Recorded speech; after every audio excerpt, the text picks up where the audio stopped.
very tragic event. By blood, they're my nieces and nephews, but they all call me grandma because they're friends, obviously friends with my grandchildren. And terrible. They haven't found their mom.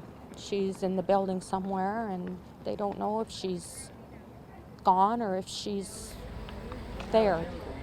This morning, one of our previous clients contacted me at 4 o'clock and notified me that her apartment, along with 4 others, had been devastated by fire. So that is 5 families that are homeless in Gravenhurst, and that's a mix of, I understand there's an elderly gentleman and families and children, and it's just devastating.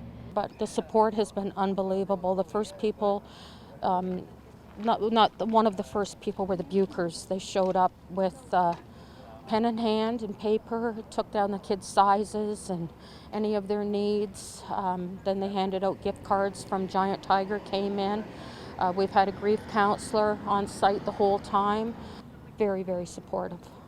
There was an email sent out, I believe it was around 4:30 this morning, that they were engaged, the fire service department were engaged in a fire on First Street, and they were on scene along with assistance from Bracebridge, I understand, as well.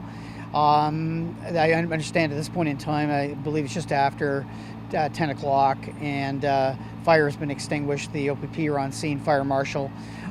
We understand that there is a very strong possibility somebody has lost their life in this incident. I don't have that confirmed directly, but I have heard that there was a person that was unaccounted for, and I understand that there may be more to that story, and I'm sure that our fire chief or the OPP will release that information as time goes on. Very, very sad for our community.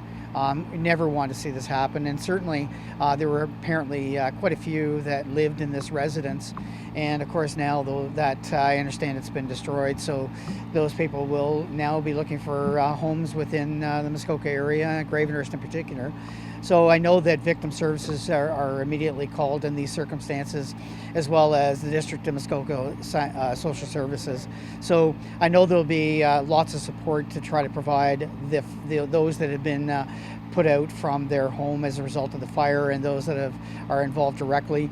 Hopefully that we can get this on track as soon as possible for those families that are involved, and certainly not a happy day for Gravenhurst. It's going to be one, to find out what happened, how this happened, and 2, they're going to need some monetary support. We can help with lodgings and clothing and stuff, but I mean, they don't even have a pair of underwear that's their own. They don't have a pair of shoes. They don't have cell phones to keep contact with their families. They're going to need help from the community, yes.